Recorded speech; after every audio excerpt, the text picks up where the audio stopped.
წარმოიდგინე, რომ დგახარ თოვლით დაფარული მთის გაკინულ ფერდობზე. შეუჩერებელი ქარი მხეცივით ღრიალებს, კარვებს შენი თავშესაფრის თხელ ქსოვილს და გპარავს იმ მცირე სითბოს, რაც დაგჭა. ჰაერი უკიდურესად გაიშვიათებულია. ყოველი ჩასუნთქვა ბრძოლის ტოლფასია, ხოლო ქარით ინულივით გეკაჩება ტანსაცმელს. ზემოთ ცა უსასრულოდ ღრმა ლურჯად იშლება, ხოლო ქვემოთ შენს ფეხქვეშ თოვლისა და კლდის უზარმაზარი და შთამბეჭდავი სივრცე შორს იკარგება.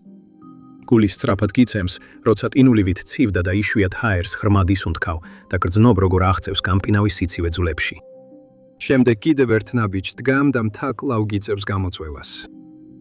ეს არის მთა დენალი, ჩრდილოეთ ამერიკის ყველაზე მაღალი მწვერვალი. სიკვდილიანობის მაჩვენებელი დაახლოებით 9 გარდაცვლილია ყოველ 100 წარმატებულ ასვლაზე. დენალი ამ მხრივ მძიმე რეკორდს ფლობს. ეს არ არის მხოლოდ ყველაზე მაღალი მთა ამერიკაში, არამედ ყველაზე მომაგდინებელიცაა და როცა წინ მიიწევ, ხვდები რატომაც. ვერ იშორებ შეგრძნებას, რომ ეს მთა ცოცხალია, გიყურებს და ელოდება უმცირეს შეცდომას. მწვერვალი წარმოუდგენლად შორს ჩანს, ხრუბლებში და საიდუმლოში გახვეული. მაგრამ მაინც წინ მიიწევ, ამ გიგანტური მწვერვალის დაპყრობის სურვილით შეპყრობილი, კარგად იცნობ იმ ფაქტს, რომ ყოველი ნაბიჯი შეიძლება უკანასკნელი იყოს. მოგყვებით დაუნდობელი ქარბუქების, მომაკვდინებელი ზვავების, იდუმალი გაუჩინარებების, წარუმატებელი ექსპედიციებისა და დენალის ისტორიაში ყველაზე მძიმე კატასტროფის გზაზე. როგორც ყოველთვის, მაყურებლის სიფრთხილე რეკომენდებულია. კატასტროფა მხოლოდ მსოფლიოს უმაღლესი მთების კლდოვან მწვერვალებს არ შემოიფარგლება. საბედნიეროდ, აურა, დღევანდელი ეპიზოდის სპონსორი, ჩვენი საძიებო და სამაშველო ჯგუფის ნაწილია. ოდესმე საკუთარი თავი Google-ში მოგიძებნიათ? თუ ჩემსავით ხართ, ცხოვრებაში ერთხელ მაინც გიცდიათ ეს და რასაც პოულობთ საშიშია. თქვენი სახელი, ელპოსტა, ტელეფონის ნომერი და პირადი ინფორმაცია ყველასთვის ხელმისაწვდომია, ვისაც სწორი ფასი აქვს. თქვენ აუცილებლად მიგიღიათ სპამზარები ადრე. რა გამაღიზიანებელია არა? როგორ ფიქრობთ, თქვენი ინფორმაცია საიდან მოხვდა? ინტერნეტ. საოცარია, რომ ესეთ გასაოცარ სამყაროში ვცხოვრობთ, სადაც ყველაფრის პოვნა რამდენიმე წამში შეგიძლია, მაგრამ ეს ძალიან შემაშფოთებელიცაა. მონაცემთა ბროკერები თქვენს ინფორმაციას გიყიდიან თაღლითებსა და სპამის გამავრცელებლებს და ნებისმიერ სხვაზე, ვისაც შეიძლება თქვენი მიზანში ამოღება მოუნდეს. თქვენი სრული სახელი, ელპოსტა, სახლის მისამართი, ჯანმრთელობის ჩანაწერები, თქვენი ნათესავები, ეს ყველაფერი ხელმისაწვდომია. ეს მხოლოდ მონაცემთა ბროკერები არ არიან, ვინც ჩვენს ინფორმაციას ავრცელებს. ზოგჯერ ეს ის კომპანიებიც არიან, რომლებსაც უნდა ვენდოთ.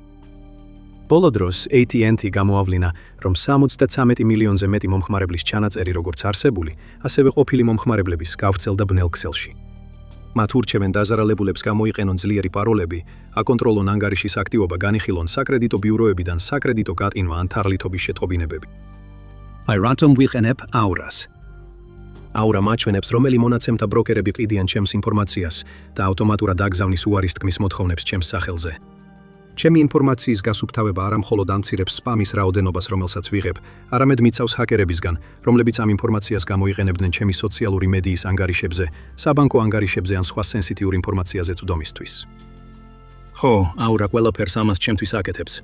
და რაც მთავარია, არ მჭირდება რამდენიმე სხვადასხვა აპლიკაციის ჩამოტვირთვა მხოლოდ იმიტომ, რომ კომპანიამ ჩემი მონაცემების დაცვა ვერ შეძლო. თუ ჩემი ინფორმაცია AT&T-ის მონაცემთა გაჟონვაში მოხდებოდა, არ ვინერვიულებდი. რადგან ოურა ყოველთვის ჩართულია და ყოველთვის აკეთებს იმ რთულ საქმეს, რაც ჩემს დაცვას უზრუნველყოფს. მე არ ვტოვებ საკუთარ თავს და ჩემს ოჯახს მონაცემთა გაჟონვის საფრთხის წინაშე. და თუ არც თქვენ გსურთ ეს, შეგიძლიათ გადახვიდეთ aura.com/extreme-ზე და სცადოთ თქვენი პირველი 2 კვირა უფასოდ. ბმული ასევე მოცემულია ქვემოთ აღწერაში.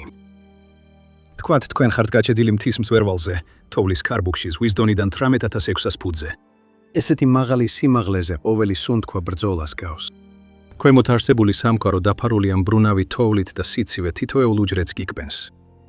მაგრამ მთას არ აქვს მოწყალება და ქარიშხალი, რომელიც გარს გეხვევა, არ აჩვენებს შეჩერების ნიშნებს. ამ პირობებში რას აკეთებ? ეს იყო კოშმარი, რომელსაც ზულკიფლი ბინ იუსოფი შეეჯახა. ზულკიფლი მალაიზიიდან იყო, 49 წლის მთამსვლელი და თავგადასავლები მისთვის უცხო არ იყო. მას მთამსვლელობისადმი დიდი ვნება ჰქონდა, რამაც მას მსოფლიოს უმაღლესი მწვერვალების დაპყრობისკენ უბიძგა. დენალის დაპყრობა მისთვის ოცნება იყო, გამოწვევა, რომელიც მის შესაძლებლობებს გამოცდიდა და ჩრდილოეთ ამერიკის უმაღლეს მწვერვალზე აიყვანდა. მაგრამ როცა ასვლა დაიწყო, მან იცოდა, რომ დენალი არ ჰგავდა არც ერთი მთას, რომელსაც აქამდე შეხვედრია. დენალი, რომლის სიმაღლე 20,310 ფუტია, ცნობილია თავისი სასტიკი ამინდით. ტემპერატურა შეიძლება დაეცეს -75 ფარენგეიტამდე, ხოლო ქარის სიჩქარე 150 მილი/საათში გადააჭარბოს. მთის უნიკალური მდებარეობა არქტიკის თრეწირის მახლობლად იწვევს ამინდის მკვეთრ ცვლილებებს, რაც მას დედამიწაზე ერთ-ერთ ყველაზე ცივ და საშიშ ასვად აქცევს. ზულ კიპლიმ ეს აუცილებლად უნდა იცოდა და კარგადაც მოემზადა. ის იყო 3 მთამსვლელის ჯგუფის წევრი, რომლებმაც ამ ექსპედიციისთვის ინტენსიურად ივარჯიშეს. მაგრამ საკმარისი იყო ეს. მოგზაურობა კარგად დაიწყო. აღმასლა მშვიდად დაიწყო. ყველაფერი გეგმის მის მიხედვით მიდიოდა. მაგრამ რაც უფრო მაღლა ადიოდნენ, ამინდი უარესდებოდა. დენალის ქარიშხლები ცნობილია თავიანთი მოულოდნელი სიმკაცრით და ეს შემთხვევაც გამონაკლისი არ იყო. რაც მსუბუქი თოვლით დაიწყო, მალე გადაიქცა ნამდვილ ქარბუქად. ქარის სიჩქარე კი იმდენად გაიზარდა, რომ ადამიანს ფეხზე დგომასაც კი უშლიდა. ხილვადობა თითქმის ნულამდე დაეცა, ხოლო ტემპერატურა ძლიერად დაეშვა ნულს ქვემოთ. ჯგუფს მოუწია გადამწყვეტი გადაწყვეტილების მიღება, გაეგრძელებინათ გზა თუ თავშესაფარი, მოეძებნათ და ქარიშხლის გადავლას დალოდებოდნენ. იმის ცოდნით, თუ რამდენად სახიფათო იყო ასეთ პირობებში გაგრძელება, მათ უფრო გონივრული გადაწყვეტილება მიიღეს და თავშესაფრის ძებნა არჩიეს. სიმაღლეზე, რომელიც 18,600 ფუტს შეადგენდა, მათ თოვლის მღვიმე გათხარეს, იმედით, რომ ეს საკმარის დაცვას მისცემდა ქარიშხლის გადატანაში. თოვლის მღვიმეები მთამსვლელობაში გავრცელებული გადარჩენის მეთოდია, რომელიც გარეთ არსებული გამყინავი ტემპერატურისგან იცავს ადამიანს. მაგრამ თუნდაც საუკეთესო პირობებში ისინი კომფორტულს ნამდვილად არ წარმოადგენს, ხოლო ასეთ ქარიშხალში ისინი სწრაფად შეიძლება გადაიქცეს სასიკვდილო მახეთ. როდესაც ქარიშხალი მძვინვარებდა, მღვიმე, რომელიც თავშესაფრად უნდა ყოფილიყო, ციხედ იქცა. სიცივე ძვლებში ატანდათ, ხოლო განიავებული ჰაერი თითოეულ მოძრაობას ბრძოლად აქცევდა. საკვები და მარაგი შეზღუდული იყო და ყოველ გასულ დღესთან ერთად მდგომარეობა უფრო უიმედო ხდებოდა. ზულკიპლი, რომელიც დასაწყისში ძლიერი იყო, სიმაღლის მძიმე ავადმყოფობის ნიშნებს ავლენდა. მისი სუნთქვა გაძნელდა და მისი ძალა ნელ-ნელა იკარგებოდა, რადგან ჰიპოქსიის, ყინვისა და გადაღლის ერთობლიობამ თავისი კვალი დატოვა. სიმაღლის ავადმყოფობა, რომელიც ასევე ცნობილია როგორც მწვავე მთის ავადმყოფობა, ანუ AMS, უხმომკვლელია მსოფლიოს უმაღლეს მწვერვალებზე.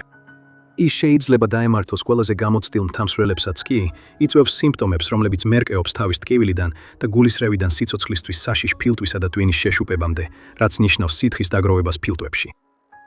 ზულკიპლისთვის სიმპტომები მძიმე იყო და დაუყოვნებელი დაშვების ან სამედიცინო ჩარევის გარეშე, მისი გადარჩენის შანსები ძალიან მცირე იყო. და რაც მთავარია, ქარიშხალმა დაშვება შეუძლებელი გახადა და ჯგუფი მთის ნებაზე არ მოჩნდა დათქვევებული. დრეები გადიოდა და შვება არ ჩანდა. ქარიშხალი არ ნელდებოდა და ჯგუფის მდგომარეობა საათიდან საათამდე უფრო საშიში ხდებოდა. მათ იცოდნენ, რომ ქარბუქის გაგრძელებისას გადარჩენა ნაკლებად სავარაუდო იყო და თუნდაც ამინდი გაუმჯობესებულიყო, დახმარება შეიძლება ძალიან დაგვიანებულიყო. ზულკიპლის მდგომარეობა გაუარესდა. ცივმა სიმაღლემ და იზოლაციამ სასიკვდილო ზიანი მიაკენა. მისი სხეული, რომელიც უკვე დასუსტებული იყო მძიმე პირობებისგან, ფუნქციონირებას წყვეტდა. იმ დღეს, როდესაც ქარიშხალი საბოლოოდ გადაიარა, სამაშველო ჯგუფი მათ ადგილსამყოფელში გაგზავნეს. მაგრამ იმ დროისთვის, როცა ისინი თოვლის მღვიმეს მიადგნენ, უკვე ძალიან გვიანი იყო. ზულკიპლი ბინ იუსუფი მთის სასტიკ ძალებს დაემორჩილა, მისი სიცოცხლე იმავე თავგადასავალმა შეიწირა, რომელსაც ასე მნებიანად მისდევდა. მისი სიკვდილი მკაცრი შეხსენება იყო დენალის მომაკვდინებელი ძალის შესახებ, მთისა, რომელიც პატივისცემას მოითხოვს და ყველაზე მომზადებულ ალპინისტებსაც კი სიცოცხლეს ართმევს. ზულკიპლის ცხედარი საბოლოოდ იპოვეს და მთიდან ჩამოიტანეს, მაგრამ მისი დაკარგვის ტკივილი ღრმად შეეხო ყველას, ვინც მას იცნობდა. მაგრამ ეს იყო რისკი, რომელიც დენალიზე ასვლას თან ახლდა. მთა, რომელიც შეცდომას არ პატიობს, ადგილი, სადაც ბუნების რისხვა შეიძლება ყველაზე ძლიერ ნებისყოფასაც კი გატეხოს. ზულკიპლი ბინ იუსუფისთვის დენალი დაუძლებელ გამოცვევად იქცა, საბოლოო საბედისწერო ასვლად, რომელიც მთის ცივმა ალერსმა დაასრულა.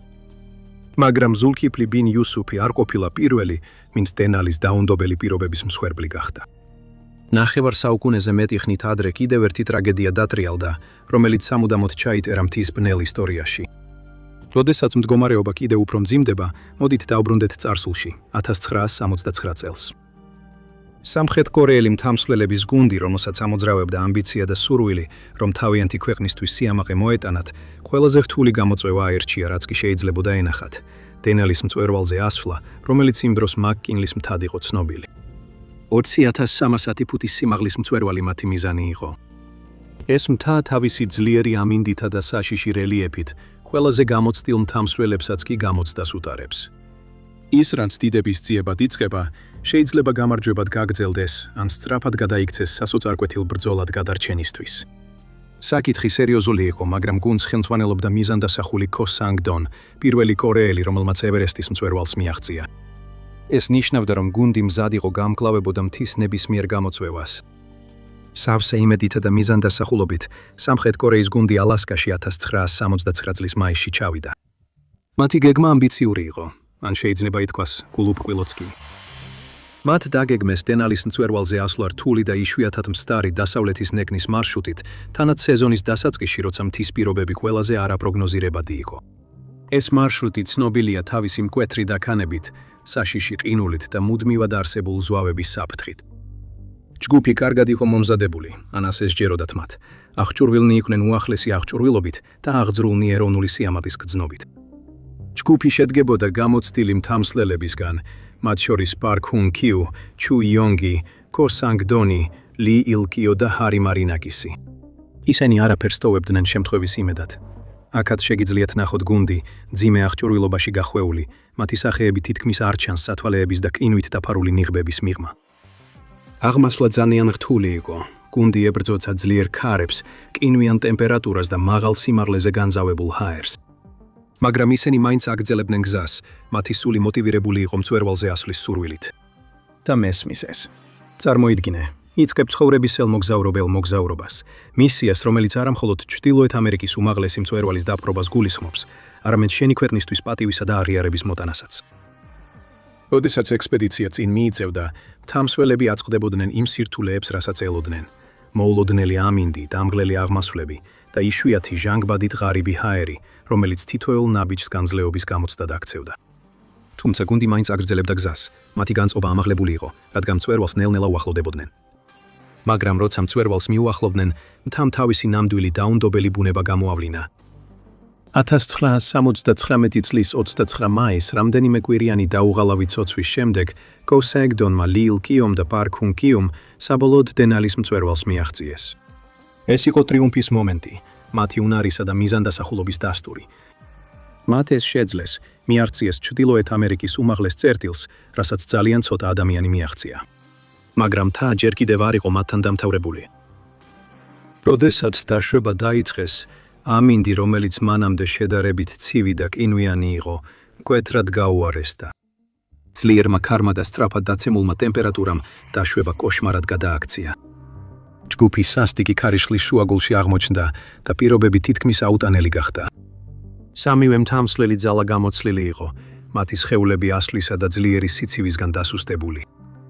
თიდან ყოველი ნაბიჯი ბრძოლას გავდა და მკაცრმა გარემომ მათი ტრიუმფი სწრაფად გადააქცია გადარჩენისთვის ბრძოლად. ტრაგიკულად დაშვებისას, მძიმე პირობებმა ქო სანგ-დონიც და ალი ილკიოც დაამარცხა. ექსტრემალური სიცივე, დაღლილობა და სიმაღლე საბედისწერო აღმოჩნდა მათთვის. ალი ილკიო ყინულის ნაპრალში ჩავარდა, რაც დენალიზე ხშირი, მაგრამ სასიკვდილო საფრთხეა და ვეღარ შეძლო გადარჩენა. ქო სანგ-დონმაც მიუხედავად თავისი გამოცდილებისა და ძალისა, ვერ გაუძლო მკაცრ პირობებს. მისი ცხედარი მოგვიანებით იპოვეს, რაც მთის მომაკვდინებელი ძალის ნათელი შეხსენებაა. პარკ ჰუნ კიუ, მწვერვალის გუნდის ერთადერთი გადარჩენილი, მძიმედ მოკინული და შოკის მდგომარეობაში იპოვეს. მეგობრების დაკარგვის ტრაუმამ და დაშვების ფიზიკურმა დატვირთვამ მას ძლივს დაატოვებინა ძალა გაგრძელებისთვის. როგორც კი გახდა ნათელი, რომ რაღაც ძალიან ცუდად იყო, სამაშველო ოპერაციები მაშინვე დაიწყო. ვერტმფრენი გაგზავნეს მთაზე და მაშველებმა პარკამდე მისასვლელად სახიფათო პირობებს გაუძლეს. ის გადაიყვანეს საავადმყოფოში, სადაც მიიღო მკურნალობა მიღებული დაზიანებებისთვის, მათ შორის ძლიერი გატინვისთვის, რის გამოც რამდენიმე თითი დაკარგა. 1969 წლის კორეული მაკინლის ექსპედიციის ტრაგედია დიდი დანაკარგი იყო არა მხოლოდ მთამსვლელების ოჯახებისთვის ისთვის, არამედ მთელ მთამსვლელთა საზოგადოებისთვის. ექსპედიცია სამხრეთ კორეის მზარდი შესაძლებლობების სიმბოლო იყო მაღალმთიანი ალპინიზმის სამყაროში და ქო სანგ-დონისა და ალი ილკიოს დაკარგვა მძიმე დარტყმა იყო. სამხრეთ კორეისთვის ეს ტრაგედია იყო შეხსენება იმ რისკებისა, რომლებიც მსოფლიოს უმაღლეს მწვერვალებზე დიდებისკენ სწრაფოს ახლავს. შემდგომში კორეელი ალპინისტების ექსპედიციის ამბავი გამაფრთხილებელ მაგალითად იქცა იმ საფრთხეებისა, რომელთაც დენალიზე მთამსვლელები აწყვდებიან. მთის ამინდი ცნობილია თავისი გაუთვალისწინებლობით დნებლობით და ყველაზე გამოცდილი მთამსვლელებიც კი შეიძლება მოულოდნელად აღმოჩნდნენ საფრთხის წინაშე მისი უეცარი ცვლილებების გამო. Kosang Donisa de Li Il-Kios დაკარგვამ ასევე გამოკვეთა მაღალი სიმაღლის ალპინიზმის უკიდურესი ფიზიკური სირთულეები, სადაც ყველაზე მცირე შეცდომასაც კი შეიძლება სასიკვდილო შედეგი მოჰყვეს. ეს გუნდი არ იქნებოდა ერთადერთი, რომელსაც დენალი დასჭიდა რეკორდის დამყარების მცდელობისას. წლების შემდეგ კიდევ ერთი თავგადასავლების მოყვარული გაბედავდა მთის ძლიერ ბუნებასთან დაპირისპირებას. შემდეგი ისტორია დღემდე ალპინიზმის ისტორიის ერთ-ერთ უდიდეს საიდუმლოდ რჩება. წარმოიდგინეთ, რომ უცნობი ველური ბუნების ზღვარზე დგახართ. მარტო ხართ, ცივილიზაციის ნებისმიერი ნიშნისგან მილის დაშორებით და გიბიძგებთ მიზანდასახულობა, რომელიც ძალიან ცოტას აქვს. ეს იყო ნაომი ვამურას ცხოვრება, კაცის, რომელმაც თავისი დღეები ადამიანის განძლეობის საზღვრების გადალახვასა და დედამიწის ყველაზე მიუვალ და საშიშ ადგილებში მოგზაურობას მიუძღვნა. ნაომი ვამურა 1951 წელს იაპონიაში დაიბადა და ლეგენდა იყო თუნდაც თავგადასავლების მაძიებლებს შორის. მისი მოგზაურობა კვლევებისა და აღმოჩენების სამყაროში კოლეჯში დაიწყო, სადაც მან მეიჯის უნივერსიტეტის ალპინისტთა კლუბს შეუერთდა. პირველ ასვლაზე სირთულეების მიუხედავად, ნაომის კონკურენტულმა სულმა აიძულა სწრაფად გაუმჯობესებულიყო. მან თავი მიუძღვნა ვარჯიშს და რამდენიმე თვე იაპონიის მთებში უნარების დახვეწას დაუთმო. მისმა ადრეულმა გამოცდილებამ თამსლელობისადმი ღრმავნება გაუღვივა, რამაც საბოლოოდ მსოფლიოს უდიდესი გამოწვევების დაძლევამდე მიიყვანა. მისი 30 წლამდე ნაომიმ უკვე ისეთი მიღწევები დააგროვა, რომ ნებისმიერი მოგზაური შეშურდებოდა. ის გახდა პირველი ადამიანი, რომელმაც მარტო დალაშქრა მონ ბლანი, კილიმანჯარო და აკონკაგუა. 1970 წლისთვის ის იაპონური ექსპედიციის შემადგენლობაში ევერესტის მწვერვალზე იდგა.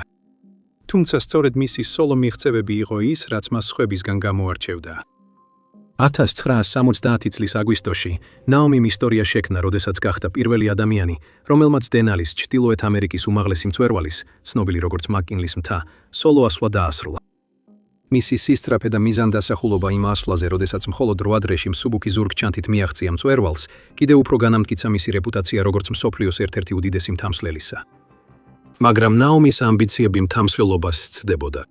ის მოხიბლული იყო პოლარული რეგიონებით, სადაც მან განახორციელა ისტორიაში აღრიცხულ ყველაზე რთულ ექსპედიციათაგან რამდენიმე. 1978 წელს ის გახდა პირველი ადამიანი, რომელმაც მარტო მიაღწია ჩრდილოეთ პოლუსს, 47 დღე გადარჩა დედამიწაზე ერთ-ერთ ყველაზე მკაცრ გარემოში. მისი მოგზაურობა სავსე იყო საფრთხეებით, მათ შორის იყო შემზარავი შეხვედრა თეთრ დათვთან და მსხვევად ყინულის ფილაზე ჩარჩენა. თუმცა ნაომი არ დანებდა, მას ამოძრავებდა დაუღალავი სურვილი გადაელახა საკუთარი შესაძლებლობების ზღვარი და მიეღწია შეუძლებლისთვისთვის. ჩრდილოეთ პოლუსის ექსპედიციის შემდეგ წლებში ნაომიმ კვლავ დენალისკენ მიმართა ყურადღება, თუმცა ამჯერად ახალი მიზნით. მარტო, ზამთარში მთაზე ასვლის დასრულება. დენალიზე ზამთარში ასვლის იდეა შემაშინებელი იყო. ამ დროს ჯერ არავის ჰქონდა წარმატებით დასრულებული მარტო ასვლა. დენალიზე ზამთარში პირობები უკიდურესად რთულია. ტემპერატურა -50 ფარენჰაიტამდე ეცემა და ქარები შეიძლება ქარიშხლის ძალას მიაღწიოს. მთის მყინვარები სავსეა ნაპრალებით, რომლებიც თოვლის ფენების ქვეშ იმალება, რაც მოგზაურობას კიდევ უფრო საშიშს ხდის. ამ საფრთხეების მიუხედავად ნაომი არ შედრგა. მან გულდასმით დაგეგმა ასვლა, აერჩია მსუბუქი მიდგომა, რომელმაც წარსულშიც კარგად იმუშავა მისთვის. მან თან მხოლოდ აუცილებელი ნივთები წაიღო, 40 ფუნტიანი ზურგჩანთა მარხილი და თვით გადარჩენის მოწყობილობა, რომელიც ბამბუკის ჯოხებისგან იყო გაკეთებული და მხრებზე ჰქონდა გადაკიდებული. ეს ჯოხები ისე იყო შექმნილი, რომ ნებისმიერი ნაპრალი გადაეფარა, რომელშიც შეიძლებოდა ჩავარდნილიყო, რათა შეძლებოდა თავის ამოყვანა. ნაომიმ ასევე არჩია თოვლის გამოქვაბულებში ეძინა კარვის ტარების ნაცვლად, რაც კიდევ უფრო ამცირებდა მის ტვირთს.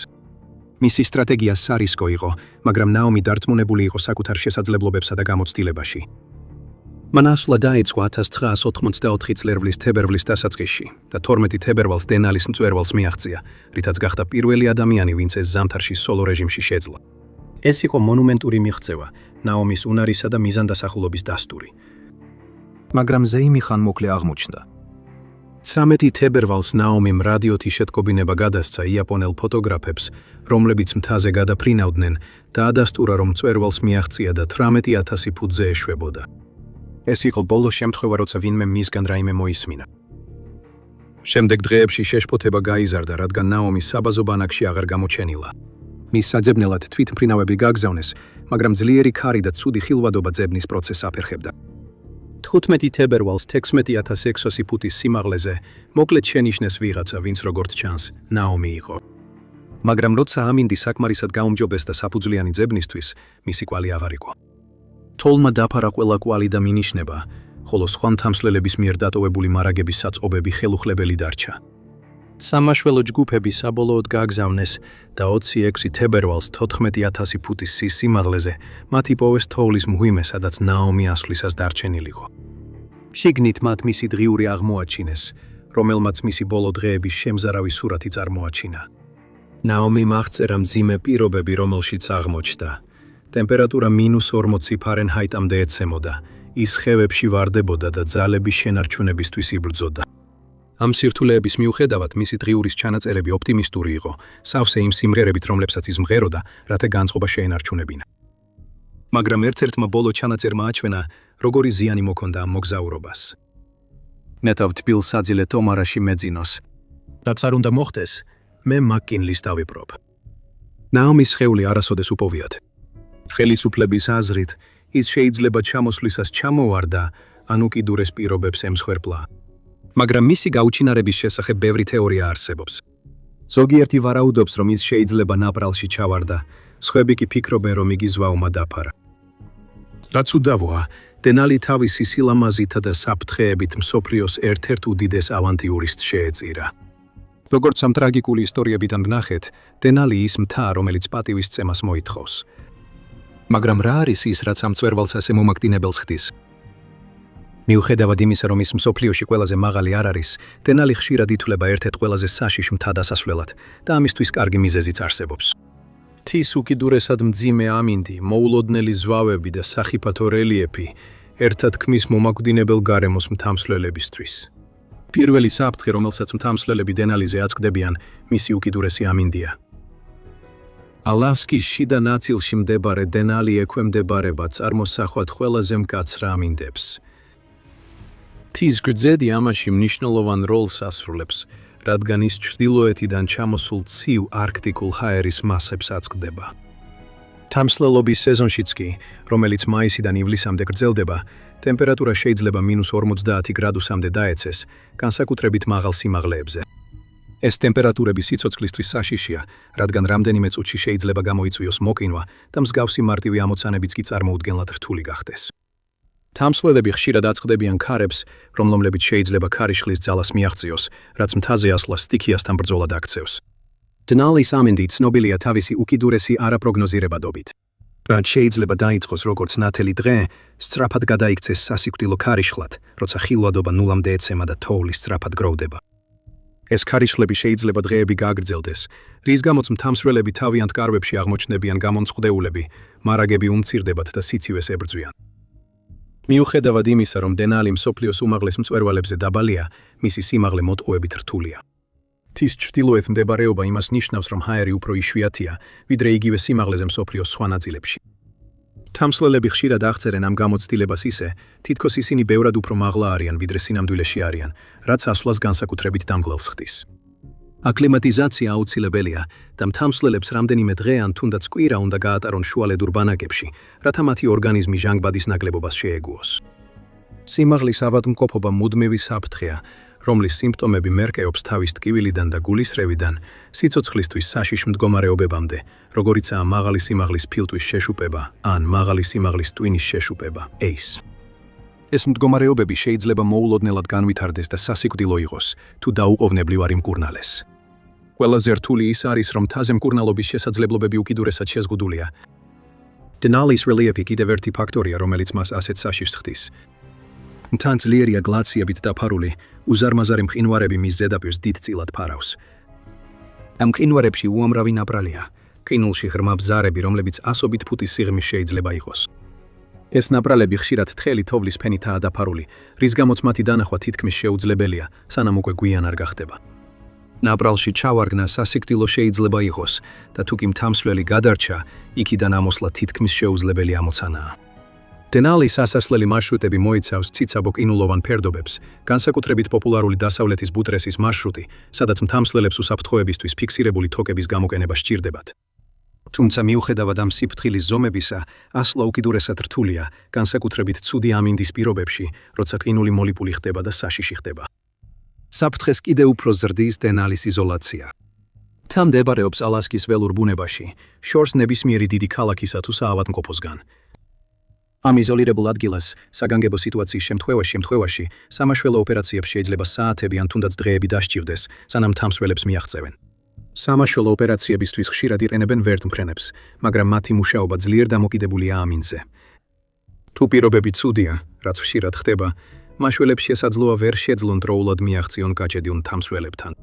ეს იზოლაცია ასევე ნიშნავს, რომ მთამსვლელებმა უნდა შეძლონ თვითდამკმაყოფილება იმ აღჭურვილობითა და მარაგებით, რაც მათ ექსპედიციის განმავლობაში სჭირდებათ და თან აქვთ.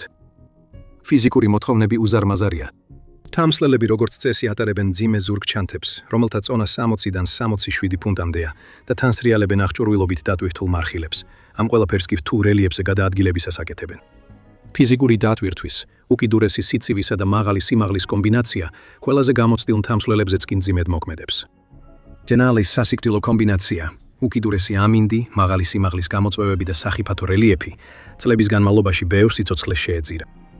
მაგრამ შესაძლოა მთის ძალის ერთ-ერთი ყველაზე დამანგრეველი შეხსენება 2012 წელს მოხდა, როდესაც იაპონელი მთამსვლელების ჯგუფი მის არაპროგნოზირებად საფრთხეებს შეეჯახა, რაც მათთვის დაუძლებელ და ტრაგიკულ ძალად იქცა, რომლისგანაც ვერ დაიხსნენ. მთამსვლელებისთვის დენალის სილამაზე მხოლოდ მისი სასიკვდილო პოტენციალი თუ შეედრება. და მიაგის მუშაკთა ალპინისტური ფედერაციის იაპონელი მთამსვლელებისთვის ეს მომდევნო ექსპედიცია მათი უნარისა და განძლეობის დასტურად უნდა ქცეულიყო. დაიცადეთ, სანამ ნახავთ, როგორ აღმოაჩინეს დენალის მწვერვალზე ასვლის ბნელი მხარე 2012 წლის 14 ივნისის ადრეულ საათებში. ექსპედიცია შედგებოდა 5 მთამსვლელისგან: იოშიაკი კატო, მასაკო სუდა, მიჩიკო სუძუკი, ტამაო სუძუკი და ჰიტოში ოგი. ყველა გამოცდილი ალპინისტი მიაგის პრეფექტურიდან, იაპონიაში. მათი მიზანი იყო დენალის მწვერვალზე ასვლა დასავლეთის ბუტრესის მარშრუტით, რომელიც ყველაზე პოპულარულია, თუმცა არც თუ უსაფრთხო. ჯგუფი გამოცდილი როგორც მთამსვლელობაში, ასევე გუნდურ მუშაობაში დეტალურად გეგმავდა ასვლას და კარგად ესმოდა დენალის საფრთხეები. პედისწერამდე რამდენიმე დღით ადრე, გუნდი რთულ პირობებს ებრძოდა. მძიმე თოვლმა და ძლიერმა ქარმა მათი ასვლა გაართულა, რაც სახიფათო თოვლის საფარის პირობებს ქმნიდა. სირთულეების მიუხედავად, მთამსვლელები მტკიცედ იყვნენ განწყობილნი და ყოველდღე ნელ-ნელა უახლოვდებოდნენ მწვერვალს. თუმცა, ბუნებას სხვა გეგმები ჰქონდა. ივნისის 14-ის დილით დაახლოებით 2 საათზე, ჯგუფი მაღალ ბანაკიდან ჩამოდიოდა და გადიოდა ადგილს, რომელსაც მოტოციკლის გორას ეძახიან. დასავლეთის ბუტრესის მარშრუტის ეს მონაკვეთი ალპინისტებში ცნობილია თავისი მკვეთრი დაქანებით და იმით, რომ აქ ხშირად გროვდება თოვლი, რაც ზვავის საშიშოებას ზრდის. თოვლი ღრმა იყო და გუნდი ფრთხილად გადაადგილდებოდა, ყველა ერთმანეთზე თოკით იყო მიბმული უსაფრთხოების მიზნით. მაგრამ სიბნელესა და სიცივეში უბედურება დატრიალდა. გაფრთხილების გარეშე მათ ქვეშ თოვლი ჩაინგრა მყიფე პირობების გამო. თოვლის ზვავი გრიალით დაეშვა ფერდობზე და წამებში მოიცვა მთამსვლელები. ზვავის ძალა იმდენად ძლიერი იყო, რომ მთამსვლელებს შორის დამაკავშირებელი თოკი გაწყდა და ისინი მთიდან დაგორდნენ. 4 მთამსვლელი, კატო, სუდა, მიჩიკო და ტამაო, ზვავმა ღრმა ნაპრალში ჩაიგოლა. მათი სიცოცხლე ალბათ მაშინვე შეწყდა, რადგან ისინი ტონობით თოვლისა და ყინულის ქვეშ მოკვდნენ. საოცარია, მაგრამ ჰიტოში ოგი, ჯგუფის ყველაზე უფროსი წევრი, თავდაპირველ ზვავს გადაურჩა. ისიც ჩავარდა ნაპრალში, მაგრამ ბედის ან ძლიერი ნების წყალობით შეძლო ამოსვლა მხოლოდ მცირე დაზიანებებით. მის გარშემო სრული განადგურების სურათი იყო. მისი თანაგუნდელები არსად ჩანდნენ, თოვლის ქვეშ დაკარგულები იყვნენ. მარტო და შოკში მყოფმა ოგიმ გააცნობიერა, რომ მისი მეგობრების ცოცხლად პოვნის შანსი თითქმის არ არსებობდა. რეალობის სიმკაცრესთან შეჯახებულმა ოგიმ დაიწყო მარტო ჩამოსვლა მთიდან, მოგზაურობა, რომელიც მას 14 საათზე მეც წაიღებდა. დაქანცული, დაშავებული და გუნდის დაკარგვით დამძიმებული, ის მაინც აგრძელებდა გზას, რადგან უნდა შეეტყობინებინა ტრაგედიის შესახებ და გადარჩენილიყო. საბოლოოდ 15 ივნისის საღამოს ოგი მივიდა კაჰილტნას საბაზო ბანაკში, სვის დონიდან 7200 ფუტზე, სადაც მან თოვლის ზვავის შესახებ აცნობა ეროვნული პარკის სამსახურს. თოვლის ზვავის ამბავმა მთამსვლელთა საზოგადოებაში შოკის ტალღები გამოიწვია. დენალი ტრაგედიებისთვის უცხო არ იყო, მაგრამ 4 გამოცდილი მთამსვლელის ერთდროული დაკარგვა უპრეცედენტო შემთხვევა იყო. ეროვნული პარკების სამსახურმა დაუყოვნებლივ დაეწყო საძიებო სამაშველო ოპერაცია. რეინჯერებმა ვერტმფრენებით ჰაერიდან ჩაატარეს ძებნა ზვავის ადგილი, მაგრამ პირობები რთული იყო და არც დაკარგული მთამსვლელები და არც მათი აღჭურვილობა ზემოდან არ ჩანდა. შემდეგი 2 დღის განმავლობაში საძიებო სამუშაოები გაძლიერდა. რეინჯერები, მოხალისეები და სამაშველო ძაღლიც კი იქნა ჩართული მოტოციკლეთის ბორცვზე გაფანტული ტერიტორიის შესასწავლად. თუმცა მაძიებლებს თავადაც მნიშვნელოვანი საფრთხეები ელოდათ.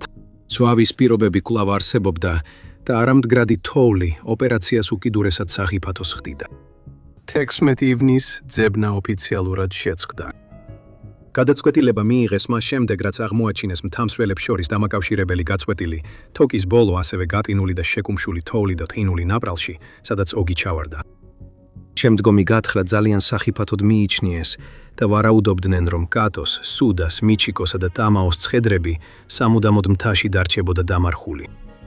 2012 წლის იაპონური ექსპედიციის ტრაგედია აჩვენებს, რომ ყველაზე გამოცდილი მთამსვლელებიც კი შეიძლება მოულოდნელად აღმოჩნდნენ მთის არაპროგნოზირებადი ძალების წინაშე.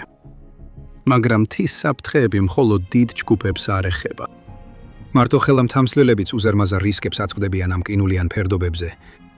ეს იყო თითი ჰაგავარას გამოცდილება, გამოცდილი მთამსვლელის საპოროდან იაპონიიდან, რომელმაც 2024 წლის მაისში გადაწყვიტა დენალის მწვერვალის მარტო დაპყრობა. მისი მოგზაურობა, რომელიც უნდა ყოფილიყო ნებისყოფისა და ადამიანის სულის გამარჯვების ძლიერი დემონსტრირება, ტრაგედიით დასრულდა. ჰაგავარა, რომელიც 40-იანების შუაში იყო, კარგად იცნობდა მაღალი სიმაღლის მთამსვლელობის სირთულეებს. ის ცნობილი იყო თავისი დეტალური მომზადებითა და სოლო ასვლებისადმი ვნებით და მან უკვე დაიპყრო რამდენიმე მნიშვნელოვანი მწვერვალი. მისი მცდელობა დაეპყრო დენალი, ჩრდილოეთ ამერიკის უმაღლესი მწვერვალი, კიდევ ერთი ამბიციური გამოწვევა იყო. დენალის დასავლეთის ბუტრესის მარშრუტი, მიუხედავად იმისა, რომ მწვერვალზე ასვლის ყველაზე პოპულარული გზა, სულაც არ არის მარტივი. ის მოიცავს მკვეთრ აღმასვლებს, საშიშ ყინულოვან გადაკვეთებს და არაპროგნოზირებად ამინდის პირობებს, რომელთაგან თითოეული წამში შეიძლება სასიკვდილო გახდეს. ჰაგევარამ თავისი ასვლა მაისის დასაწყისში დაიწყო და ოჯახთან კავშირს სატელიტური საკომუნიკაციო მოწყობილობის საშუალებით ინარჩუნებდა. ამ მოწყობილობის საშუალებით მას შეეძლო რეგულარული განახლებების გაგზავნა, რაც მისი მოგზაურობის იზოლაციის პირობებში სასიცოცხლოდ მნიშვნელოვანი კავშირი იყო. ასვლისას ჰაგევარა მიაღწია ბანაკს, რომელიც ზღვის დონიდან 17200 ფუტზე მდებარეობს და წარმოადგენს მნიშვნელოვან გაჩერებას დენალის 20310 ფუტის სიმაღლის მწვერვალზე საბოლოო ასვლამდე. აქედან ალპინისტებს უნდა გადალახონ ცნობილი დენალის უღელტეხილი, რომელიც ვიწრო და სახიფათო გადასასვლელია და წლების განმავლობაში ბევრ სიცოცხლეს შეეწირა. 2024 წლის 15 მაისს ჰაგევარა სხვა ალპინისტთა ჯგუფმა შენიშნა, როდესაც ის ცდილობდა გადაეკვეთა 17200 ფუტის სიმაღლეზე მდებარე ბანაკიდან დენალის უღელტეხილისკენ, რომელიც 18200 ფუტის სიმაღლეზეა. მთის ეს მონაკვეთი ცნობილია ყინულიანი პირობებითა და ღია რელიეფით, სადაც ერთი არასწორი ნაბიჯი კატასტროფულ ვარდნას იწვევს. სამწუხაროდ, ეს ჰაგევარას ბედი აღმოჩნდა. 16 მაისს ჰაგევარას სატელიტური მოწყობილობა შეწყვიტა მოძრაობა, რაც მიუთითებდა, რომ რაღაც ძალიან ცუდი მოხდა. შეშფოთებულმა ოჯახის წევრებმა, რადგან არ მიიღეს ახალი ინფორმაცია, 19 მაისს დაუკავშირდნენ დენალის ეროვნული პარკის რეინჯერებს. პარკის რეინჯერებმა დაიწყეს სამძებრო ოპერაცია, ჰაგევარას მოსაძებნად გამოიყენეს როგორც სახმელეთო პატრულები, ასევე საჰაერო დაზვერვა. მისი კარავით სარიელი იპოვეს მაღალ ბანაკში, ხოლო შემდგომი გამოძიების შედეგად რეინჯერებმა მისი ადგილმდებარეობა სატელიტური მოწყობილობის მონაცემების გამოყენებით დაადგინეს. მათ აღმოაჩინეს, რომ ჰაგევარა ჩამოვარდნილიყო მაღალი ბანაკსა და დენალის უღელტეხილს შორის მდებარე ციცაბო, ყინულიანი მონაკვეთიდან. 20 მაისს რეინჯერებმა მისი ცხედარი დააფიქსირეს დაახლოებით 17200 ფუტის სიმაღლეზე, პირდაპირ იმ მონაკვეთის ქვემოთ. ის ადგილი, სადაც ჰაგევარა ჩამოვარდა, დენალის ერთ-ერთი ყველაზე საშიში მონაკვეთია. როგორც პარკის წარმომადგენელმა აღნიშნა, იქ ძალიან ძლიერი ყინულია და ფეხის მოკიდება რთულია, რაც განსაკუთრებით საშიშს ხდის ამ მონაკვეთს მარტო მთამსვლელებისთვის. ეს ტრაგიკული შემთხვევა ჰაგევარას დასავლეთ ბატრესის ამ მონაკვეთზე 1980 წლიდან მოყოლებული მე-14 მთამსვლელად აქცევს, რომელიც დაცემის შედეგად დაიღუპა. ჰაგევარას სიკვდილი კიდევ ერთხელ აჩვენებს დენალიზე მარტო ცოცვის უკიდურეს რისკებს. მიუხედავად იმისა, რომ მარტოობის ხიბლი და პირადი გამოწვევა ბევრ მთამსვლელს იზიდავს მსგავსი მიღწევებისკენ, რეალობა ისაა, რომ დენალის პირობები წამებში შეიძლება სასიკვდილო გახდეს, განსაკუთრებით მაშინ, როცა საგანგებო სიტუაციაში დასახმარებლად არავინ არის. ეროვნული პარკების სამსახური კატეგორიულად არ ურჩევს დენალიზე მარტო ცოცვას და მოუწოდებს მთამსვლელებს იმოგზაურონ ჯგუფურად, რათა ერთმანეთს დაეხმარონ უბედური შემთხვევის ან უეცარი ამინდის ცვლილების შემთხვევაში. დენალი მრავალი მთამსვლელის სიცოცხლე შეიწირა, მაგრამ ერთი კატასტროფა განსაკუთრებით დიდ გამოირჩევა სხვებისგან. ეს ამბავია ამბიციის ტრაგედიად ქცევის შესახებ, სადაც მთის რისხვა ისე გამოვლინდა, როგორც ცოტას თუ შეეძლო წარმოედგინა, რამაც ჩრდილოეთ ამერიკის მთამსვლელობის ისტორიაში ერთ-ერთ ყველაზე კატასტროფულ მოვლენამდე მიიყვანა. ჩვენი ეპიზოდის ბოლო ამბავი 1967 წლის ივლისში ხდება დენალის სპინულოვან ფერდობებზე, სადაც საფრთხე ახლოვდება. ცივი, რომელიც ჩვეულებრივად მძაფრია, კიდევ უფრო გამძაფრდა, ხოლო ქარი სატვირთო მატარებელივით ღრიალებს. მწვერვალი ახლოსაა, მაგრამ თავისი მთელი სიდიადით წინააღმდეგობას უწევს. ეს იყო შემზარავი რეალობა უილკოქსის ექსპედიციის 12 მთამსვლელისთვის 1967 წლის ივლისში, ასვლა, რომელიც ისტორიაში შევა როგორც დენალის ერთ-ერთი ყველაზე მომაკვდინებელი კატასტროფა. ჯო უილკოქსის 24 წლის კურსდამთავრებულის ხელმძღვანელობით ექსპედიცია 12 მთამსვლელისგან შედგებოდა. ჯგუფი ორი გუნდის შერწყმა იყო, ერთი აღმოსავლეთ სანაპიროდან და მეორე ალასკიდან. გუნდების გაერთიანება იდეალური არ ყოფილა, რადგან წევრები სხვადასხვა გამოცდილებისა და წარმომავლობის იყვნენ, მაგრამ ისინი საერთო მიზანმა გააერთიანა დენალის დასავლეთ ბუდრესის მარშრუტით დაპყრობა, იმავე გზით, რომლითაც ბევრ მთამსვლელს წარმატებით აუღია მწვერვალი. 1967 წლის ზაფხული იდეალურ დროდ ჩანდა მათი მცდელობისთვის, მაგრამ ექსპედიცია მალე დენალის ყველაზე მომაკვდინებელი იარაღის, ამინდის, ხელში აღმოჩნდებოდა. თავიდანვე გუნდმა სირთულეებს შეეჯახა. დენალის ცნობილმა გაუთვალისწინებელმა პირობებმა ყოველი ნაბიჯი სახიფათო გახადა. მაგრამ 1967 წლის 15 ივლისისთვის ჯგუფიდან 4 მთამსვლელი უკვე მწვერვალზე იყო ასული, იშვიათად ნათელ ცას და შედარებით მშვიდ პირობებს ტკბებოდნენ. მათთვის ეს მოგზაურობა წარმატებული იყო. ისინი ჩრდილოეთ ამერიკის მწვერვალზე იდგნენ, გამარჯვებულები, მათი სული ამაღლებული იყო, როცა უსაზღრო ყინულსა და თოვლზე გადმოჰყურებდნენ. მაგრამ ზეიმი ხანმოკლე აღმოჩნდა. მთაზე დარჩენილი 7 მთამსვლელისთვის კი სხვა ხვედრი ელოდათ. როდესაც დარჩენილი გუნდის წევრები მწვერვალისკენ ბოლო შეტევისთვის ემზადებოდნენ, ამინდი გაუარესდა. მოულოდნელად ქარიშხალი ამოვარდა და 18 ივლისისთვის ისინი აღმოჩნდნენ ქარიშხალში, რომელიც მოგვიანებით დენალის ისტორიაში ყველაზე მძაფრ ქარიშხლად შეფასდა. ქარები მთაზე საშინელი სიჩქარით ქროდნენ, ზოგიერთი შეფასებით ქარის სიჩქარე 300 მილისაათში აღწევდა, ხოლო ქარბუქი ხედვას-თედვას თითქმის ნულამდე ანცირებდა. რამდენიმე დღის განმავლობაში მთამსვლელებები თავიანთ ბანაკებში დაახლოებით 19,000 ფუტის სიმაღლეზე გაჭედილები იყვნენ, ვერ გადაადგილდებოდნენ და ვერ ჩამოდიოდნენ უსაფრთხო ადგილას. მათ არ ჰქონდათ არანაირი საშუალება, რომ ვინმესთვის დახმარება ეთხოვათ. მათი სხეულები გამყინავმა ტემპერატურამ დააზიანა, ხოლო მათი კარვები და აღჭურვილობა ვერ უძლებდა ქარიშხლის სიმძაფრეს. მიუხედავად იმისა, რომ ისინი გამოცდილი მთამსვლელები იყვნენ, ვერაფერი მოამზადებდა მათ ამისთვის. სასოწარკვეთილებმა ჯგუფმა სცადა თოლში ამოეთხარათ თავშესაფარი, რათა თავი დაეცვათ გამყინავი ქარისგან. მაგრამ ქარიშხალი თავისი დაუნდობელი მძვინვარებით შესუსტების არანაირ ნიშანს არ იძლეოდა. სამაშველო მცდელობები შეუძლებელი იყო უკიდურესი ამინდის გამო და მათთვის, ვინც დაბალ სიმაღლეებზე ელოდა, 7 მთამსვლის ბედი შემედი შემაწრწუნებელ საიდუმლოდ რჩებოდა. ქარიშხალი რამდენიმე დღე მძვინვარებდა, მთამსვლელები გარე სამყაროსგან მოწყვეტილები იყვნენ. კომუნიკაციის მცდელობები მხოლოდ შრიალსა და სიჩუმეს აწყდებოდა, რადგან ქარიშხლის მძვინვარებამ ნებისმიერი კავშირი ჩაახშო. როდესაც ქარიშხალი თითქმის ერთი კვირის შემდეგ საბოლოოდ დაცხრა, სამაშველო ჯგუფები გაუჩინარებული მთამსვლელების საძებნელად გაგზავნეს. რაც მათ იპოვეს, დამანგრეველი იყო. მთამსვლელების ცხედრები აღმოაჩინეს ფერდობებზე მიმოფანტული, ტანჯვის სხვადასხვა მდგომარეობაში გატინული. ზოგიერთი ჯერ კიდევ გახვეული იყო დახეულ კარვებში, კარვებში სხვები კი როგორც ჩანს ცდილობდნენ თოლში დროებითი თავშესაფრები გაეთხარათ, სანამ სასტიკ ტინვას ემსხვერპლებოდნენ. სხვები ერთმანეთზე მიყუჟულები იყვნენ, ქარს ებრძოდნენ, ან ჯერ კიდევ ხელში ეჭირათ ყინულის ცულები, თითქოს ცდილობდნენ უსაფრთხო ადგილამდე მიიღწიათ. ყველანი გაიყინენ და მათი სხეულები ყინულში იყო შენახული, როგორც შემზარავი მტკიცებულება ქარიშხლის ძალისა. ქარიშხალში დაღუპული 7 მთამსვლელი იყვნენ. ჯერი კლარკი, სტივ თეილორი, დენის ლუშტერჰენდი, მარკ მაკლაფლინი, ანსელ შიფი, ჰენკ ჯეინსი და ჯონ რასელი. მათი სიკვდილი დენალის ისტორიაში ყველაზე მძიმე მთამსვლელური ტრაგედია იყო. ტრაგედიის ამბავმა მთამსვლელთა საზოგადოებაში შოკის ტალღები გამოიწვია.